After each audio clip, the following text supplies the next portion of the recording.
ये भी विडंबना है कि एक तरफ हिजाब को इस्लाम की एसेंशियल प्रैक्टिस और ज़रूरी बताया जा रहा है, वहीं इस्लामिक मुल्कों में हिजाब के खिलाफ विरोध प्रदर्शन हो रहे हैं, हिजाब के खिलाफ क्रांति हो रही है। ईरान में सोचिए क्या हो रहा है। स्विट्जरलैंड में खबर है कि सार्वजनिक जगहों पर मुंह ढकने पर, अगर चेहरा ढकने पर 82,000 रुपये का जुर्माना लगेगा। उसको लेकर संसद में प्रस्ताव पहुंच चुका है। पूरे यूरोप में इस तरह की क्रांति है, ईरान में इस तरह की क्रांति है, कई शहादतें हो चुकी हैं, कई लोग मारे जा चुके हैं। महसा आमिनी जिनका नाम, वो उनकी वहां पर मौत हुई है हिजाब के खिलाफ। लेकिन यहाँ हिजाब के लिए, भारत में हिजाब के लिए लड़ाई चल रही है, सुप्रीम कोर्ट में सुनवाई चल रही है, बहुत बड़ा। हाँ बोलिए, आपको मैंने बीच में रोक दिया था, बोलिए अब आप।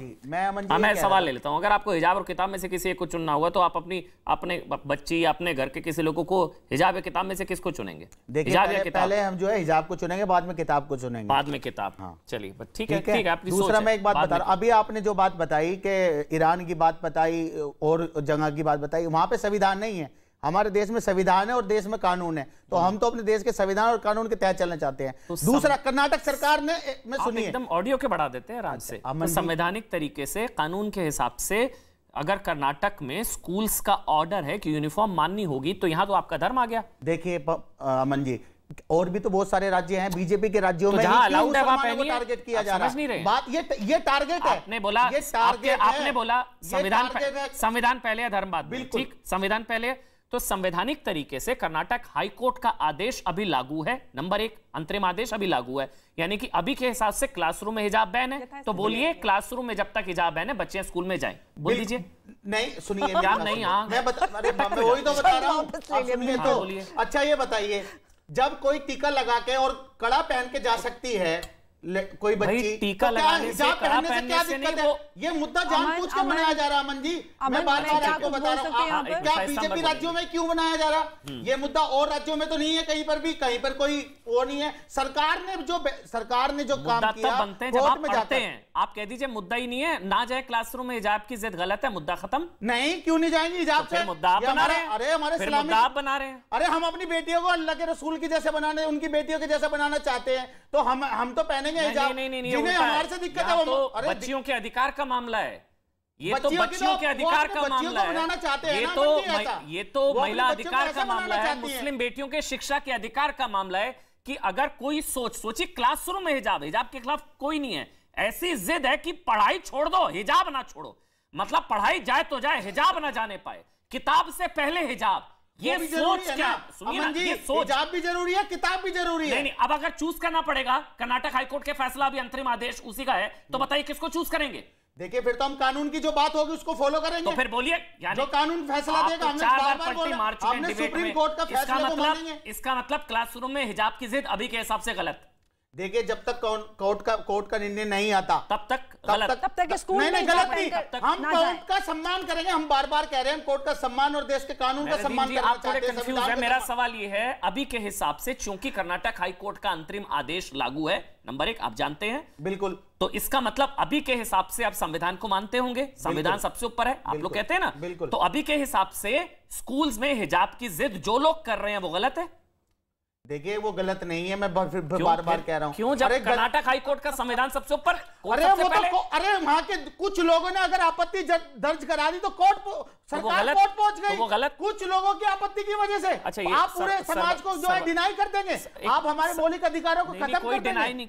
मौलिक नहीं, हमारे मौलिक अधिकारों को खत्म कर देंगे। एक मिनट पहले शाइस्ता अंबर, फिर सरवर भाई आपके पास आऊंगा और दानिश भाई आपके पास भी आऊंगा। शाइस्ता अंबर, किताब और हिजाब में से एक को चुनना पड़े तो यहाँ 2 मेहमान हैं, दानिश कुरैशी जी और हाजी मेहरुद्दीन। दोनों का पक्ष है कि वो परिवार शायद हिजाब को पहले चुनेंगे और किताब जाए तो जाए, हिजाब ना जाने पाए। ये सोच सही है क्या शाइस्ता अंबर? देखिए, आप मेरी बात को बहुत से सुनिएगा। हम किसी कोई बात में ना डिस्टर्ब करते, ना बीच में दखल देते हैं। हम 2-3 पॉइंट रख रहे हैं। आयक साहब कह रहे हैं कि हिजाब जरूरी है, किताब नहीं, तो फिर इसका मतलब है कि कुरान पाक की उन आयतों को ये फॉलो ही नहीं कर रहे हैं जहां पे इकरा बिस्मिल्लाह और इल्म सीखने के लिए सबसे पहले हिदायत है। कुरान पाक में पहली हिदायत, और अल्लाह पाक ने पहले ही हुजूर पाक सल्लल्लाहु अलैहि वसल्लम के बाद जो पहली वही आई थी वो इकरा बिस्मि रब्बिकल लज़ी, यानी कलम और कागज, यानी इल्म सीखो। कलम और कागज से दोस्ती करो, कलम और कागज को इल्म का मशाल बनाओ। ये तो मजहब नहीं सिखाता ना महिलाओं के बीच में बोलना, गलत बात ये भी मजहब सिखाता है। गलत बात है। आप पूरी बात सुनिए। अच्छा नहीं लगता, नहीं गलत बात है, गलत बात है। रोक दिया। आप मर्यादा में रहिए। शाइस्ता जी आप बोलिए, आप मर्यादा में रहिए। हाँ बोलिए आप बोलिए, मैंने रोक दिया, बोलिए आप, कोई बीच में नहीं बोलेगा। इसके अलावा हमारे देश का संविधान, हमारे देश की लोकतंत्र, ये सभी धर्म के मानने वालों का रिस्पेक्ट करती है। और जो आज फैसला नहीं आया, उसके पीछे एक बहुत ही प्रशंसनीय और सराहनीय कदम मैं मानती हूं सर्वोच्च न्यायालय का, कि आज के हमारे सर्वोच्च न्यायालय के माननीय आदरणीय न्यायाधीश इतनी बहस के बावजूद फैसला नहीं दे रहे हैं, क्योंकि उनके ऊपर एक संवैधानिक जिम्मेदारी है और संविधान धर्म निरपेक्षता को सर्वश्रेष्ठ मानता है, प्रथम मानता है। इसीलिए किसी की धर्म की आस्था को चोट ना पहुंचे और बच्चियां एजुकेशन के लिए आगे बढ़ें, इसलिए फैसले को बड़ी बेंच के हवाले किया गया है। हमारे देश के न्यायाधीशों पे बड़ी जिम्मेदारी है, संवैधानिक जिम्मेदारी है। हम लोग नागरिक लोग इतना नहीं समझ पाएंगे जितना हमारे देश के सर्वोच्च न्यायालय के माननीय न्यायाधीश समझते हैं कि देश में किस तरह हमारा संविधान आजाद हो और लोग आजाद हो, लोकतंत्र तरीके से सबको शिक्षा मिले, उनको अधिकार मिले, उनको आजादी मिले। हम लोग लड़ रहे हैं, शर्म आती है, हम लोग हिजाब को लेकर लड़ रहे हैं। सनातन धर्म हो चाहे इस्लाम हो, सनातन धर्म हो चाहे इस्लाम हो, पहले शांति और प्यार और आपसी सौहार्द को और इंसानियत को पहले माना है। ना नमाज है, ना कुरान शरीफ, ना इबादत, उसको पहले ये रखा है कि पहले दिल जोड़ो, पहले इंसानियत की हिफाजत करो। पहले जब हम लोग एक दूसरे का दिल जोड़ेंगे तब हमारे लिए संविधान भी है और कुरान शरीफ और सनातन धर्म की शिक्षा जो फॉलो नहीं कर रहे हैं वो गलत कर रहे हैं। आपको इतना तमीज के बात आप क्या पता नहीं कौन से ये तो आपका मजहब नहीं सिखाता ना बीच में बोलना।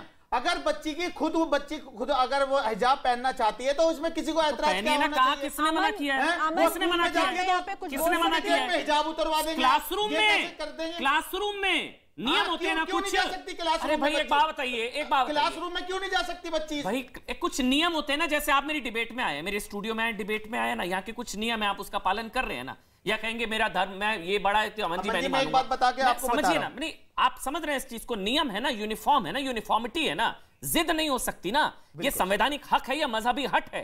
पूरी दुनिया में इस्लामिक मतलब मुस्लिम कंट्रीज में हिजाब के खिलाफ आंदोलन हो रहा है, हिजाब जलाए जा रहे हैं, यहाँ हिजाब के लिए देश जलाया जा रहा है, आपस में लड़ना है हिजाब के लिए। उन देशों में जो देश हैं उनमें जो है संविधान नहीं है अमन जी, इस देश में संविधान है और कानून है, वहां पर नहीं है। वहां पे तो यहाँ ये लोकतांत्रिक देश है भारत हमारा, वहां पर तो एक ही लोगों की हुकूमत चल रही है, वो तो